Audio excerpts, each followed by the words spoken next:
Sunita Agarwal, chairperson of Agarwal Hospital, a pioneer in medical innovation and a passionate advocate for women's health and well-being. Let's give a warm welcome to the visionary Dr. Sunita Agarwal.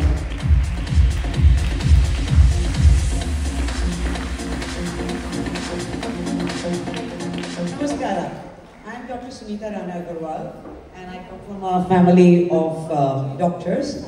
So we have it for more than 100 years. My grandfather, my parents, my brother, me, and now my 4 sons. We have 200 institutions world over. But what I'd like to do today, starting first, is I'm going to play a video. Lavanya has already told me 15 minutes flat. So that video is 15 minutes. It's already going to be on YouTube. You can keep watching that. And I'm going to talk to you. Whatever comes on the video is fine. Okay? But first, I need to thank Om Namah Shivaya. I'm just coming back from Tiruvannamalai. And I'm going to ask Bhuvna, my very, very favorite prodigy. And she's going to bring you the laddu from Tiruvannamalai Mandir. I mean, whatever, Prashad. Yeah? So first thank you is there. Second thank you is to my patients, each and every one of them, who have taught me so much, and not just my patients, also my parents and also their parents, because this cannot come in one generation. It has to have flowed with many generations, and this would have come only when there was a need for it, that strong, that somebody else wanted it, that powerful. So my patients are my next thank you to, and then my family, my husband, and I'd like to first thank Neha Bagaria and her wonderful team of Lavanya and Shreya and everybody for giving us this platform. It has always been very, very enterprising and very, very nice for me to talk to an all-female group. It never happens, just like how my earlier speaker just now told you, it's a very male-dominated society, and that's true as well as in medicine. This is what you're seeing is when manna and plasma are added, we form DNA. That DNA belongs to the same patient from where the plasma came. This happens within 1 second. Now, of course, you're going to say this is something out of a science fiction movie, and very true, it so appears to be. That little cannula that you're seeing that is picking up the DNA is only 5 microns wide. So we pick up the DNA and then we place it back into the patient. We give it back as injections to the patient. All this is jargon, you can always read it. It's going to be on YouTube. You can go through it if you really like it. But what I'm going to tell you is how did I get there? It's like I just told you, it's not a flash in the pan. We have worked and worked and worked for getting us into that position. Number one are my ancestors. Because I can assure you, a doctor who goes through 15 years of education and then another 15, 20 years of getting into the practice does not feel like telling the patient, go home and die, or go home and go blind. Does not. So I can appreciate that that was what the situation was that my parents or my grandparents or my people ahead of them and all the doctors of this world would have wanted. Then now when I'm coming back to that realization, I'm understanding that the fetal DNA is the one DNA that can help treat the patient. Worst case scenarios for us are congenital errors. Congenital errors, you can't see your baby cry. Whatever you do, you want to see a healthy baby. Doesn't happen, there is a problem. We cannot cure, but yes, we can treat that patient. We can make that person a little better. And isn't that all that you go to a doctor for? So when we did this study, I operated on that patient, was completely blind. We picked up the DNA, and all of my medical career, we are told, don't touch the optic nerve, don't touch any nerve, ulnar nerve, any nerve. Here, I'm going right into the optic nerve of a completely blind patient. That means he cannot even see light. So we first cleared up his eye, there was blood, a lot of other things. Cleared his eye, that means we did a vitrectomy. And now we're going right into the optic nerve. Right into the optic nerve. The optic nerve is only 1.5 millimeters wide. So we have to be very, very precise, and we have to pick up only that much of DNA. In this itself, the patient immediately told me, as soon as I finished it, I can see the operating microscope light. So we already knew. Thank you so much. We already knew we are onto something very big. It took me about 2 years and over 2,000 patients for all of us, my whole team, to understand that this is not enough for a small person in a small city like Bangalore and whatever, to do this on my own. So we took an appointment with Dr. Abdul Kalam. This is how cells will look when they are inside, when you're looking at it under a microscope. But when you add manna to it, they all take a nice round shape, and that is what we call as manna cells. Now you are seeing a black ball coming out of the interface where manna meets the blood. This was a cancer patient. This black ball, you can see, is spewing cells. Now each one of those cells are that own patient's adult stem cells. Now this stem cell is not coming from anywhere else. It's coming from him. That's why it has a far more bigger advantage. And that's why we're able to prove within 10 days, yes, we can make a difference to that patient. Yes, he has cancer. We're not talking about life and death, but we're definitely talking about the quality of life. Because the first thing the cancer patient has is a lot of pain. That is something we can try and remove. So we took all this and went to meet Dr. Abdul Kalam. This happened in 2006. At that time, there was no LED. He had a huge plasma screen in his office in the Rashtrapati Bhavan. You can't take even a mobile phone. We carried a whole microscope because we are dealing with the scientist after all. So we went there, then we requested him. We took out the plug from the plasma screen, hooked it up to our microscope, and we showed him that manna effect. Now these are the kind of patients that you want to do and you think you can do something, then let's do it. There's one patient, I don't know if I'm going to be able to show you that video, but actually that man was not able to walk. And for 1 month, we had been treating him with manna. After 1 month, he walked from there to there, and everybody in our office was crying.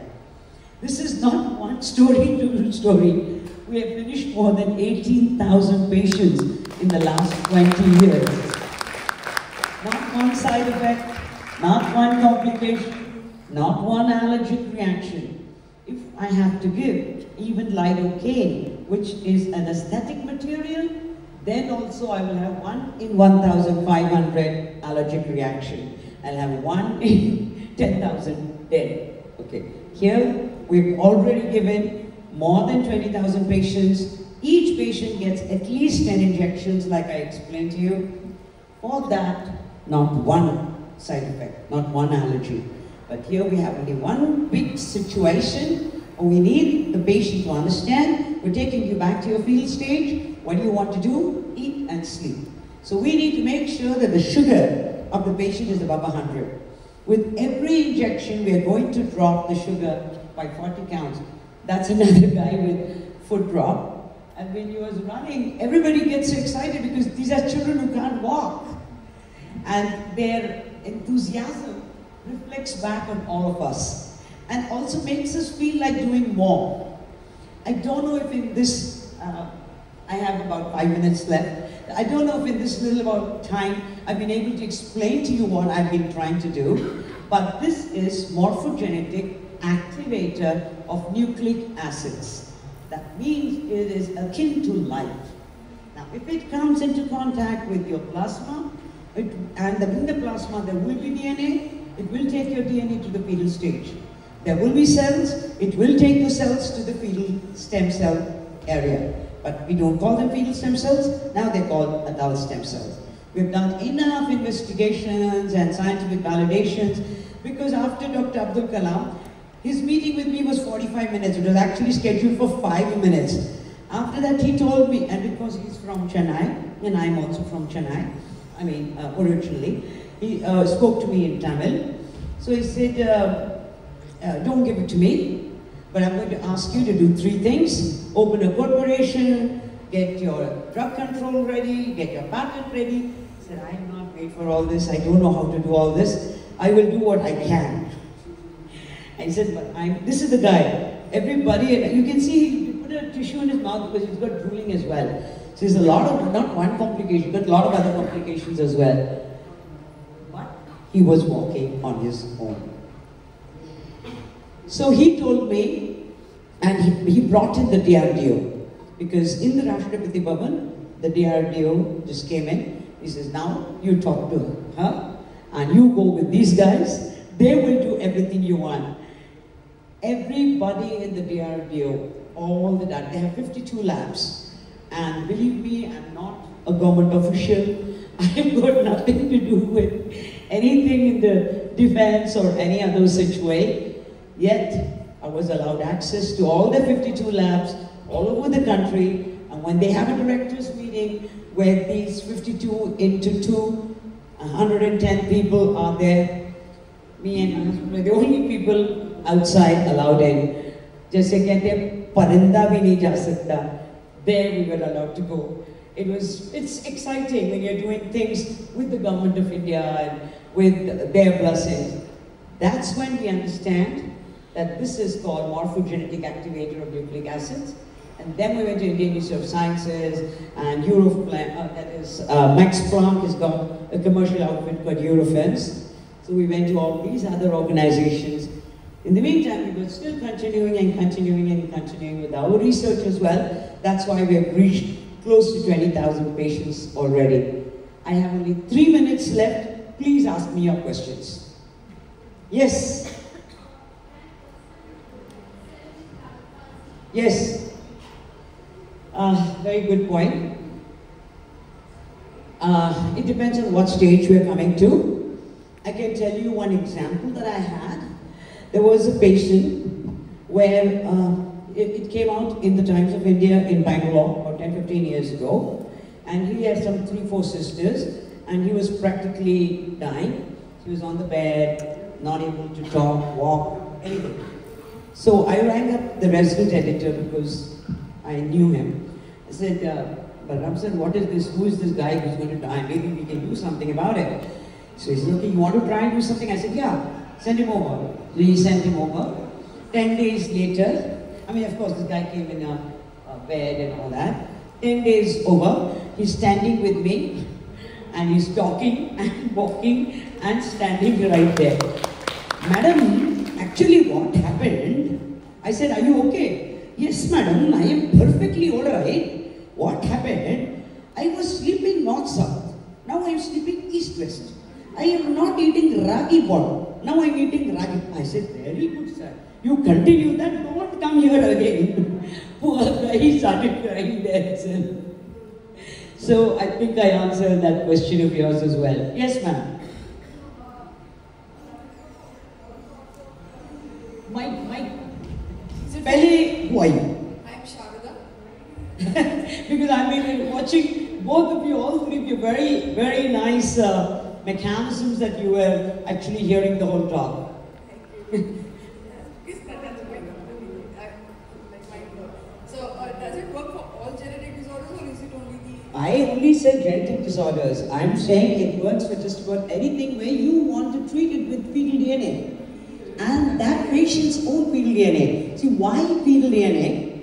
Because in 9 months, you are born complete with everything made. You didn't come out and then found that, oh, I should grow my little finger. It's not possible.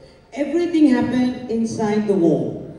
So, what that tells us is that the fetal DNA has got a 100% propensity. It can make everything.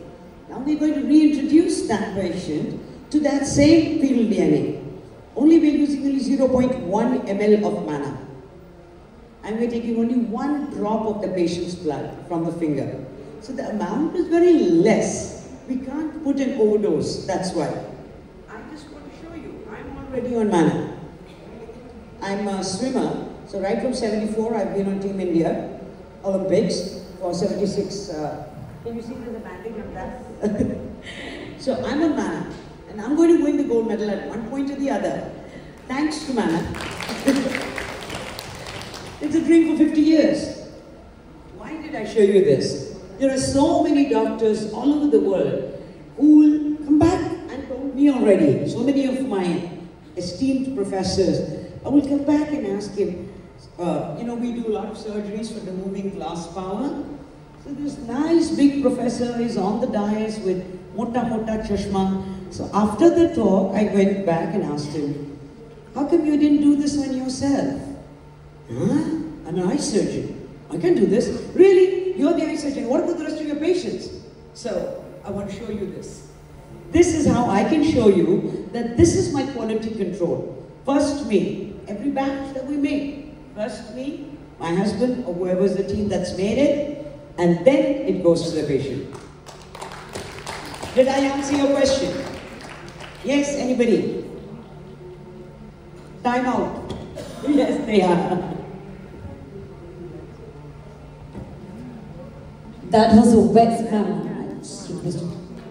Thank you so much for that informative session. Let's give a round of applause, please. Thank you so much for enlightening us. Your expertise and passion for advancing health is really inspiring. Thank you so much. Thank you. Moving ahead to our next session, there's this one symbol that arrives or that comes up